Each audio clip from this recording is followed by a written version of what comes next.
bienvenue dans la vidéo 25 de ce challenge, une vidéo par jour pour devenir digital nomade. Alors aujourd'hui, on va revenir un petit peu sur cette notion de minimalisme si tu le veux bien. Donc on en parlait dans la vidéo numéro 6 où je te racontais un petit peu cette notion de minimalisme, de comment nous on y est arrivé, un petit peu contraint et forcé, et finalement aujourd'hui ça fait totalement sens pour nous.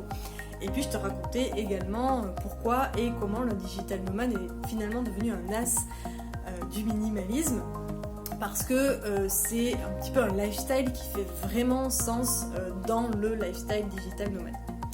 Donc en préparant ces vidéos, je me suis dit mais tiens, poussons le concept jusqu'au bout. Et je me suis posé la question de qu'est-ce que je mettrais dans ma valise si je ne devais choisir que 10 choses à y mettre.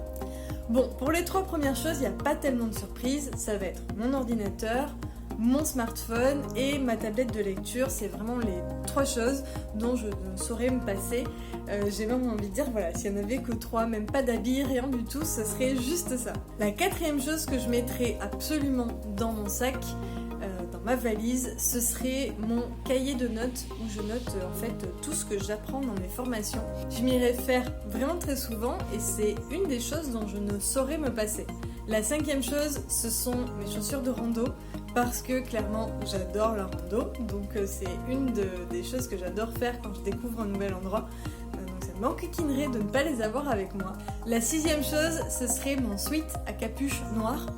Intemporel, confort à toute épreuve, le matin quand il fait frais, le soir, peu importe quand, même en mode pyjama, c'est le petit truc confort dont j'aime bien ne pas avoir à me passer. La 7e chose, c'est tout simplement mon maillot parce que je préfère les destinations soleil. La 8e chose, c'est mon batteur à main parce que c'est juste indispensable pour faire de bons gâteaux partout dans le monde, ce qui est lui-même indispensable pendant mes sessions de travail où j'adore grignoter les gâteaux que je fais. La 9e chose, ça tourne toujours un peu autour de la cuisine, ce sont quelques épices dont je ne saurais me passer, mes indispensables cuisine. Bon, et enfin 10, quelques t-shirts, quelques shorts, bref, de quoi survivre quoi. A priori, avec tout ça, je peux vivre nickel plusieurs mois, j'ai pas besoin de plus, c'est vraiment mon minimalisme à moi. Alors du coup, ça m'amuserait beaucoup que tu me dises en commentaire quelles sont les choses dont tu ne peux absolument pas te passer en voyage.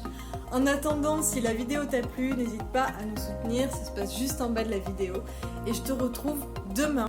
On va parler de choses un petit peu plus sérieuses et je te donne les 5 compétences, les 5 skills dont tous les digital nomades devraient avoir. Ciao ciao!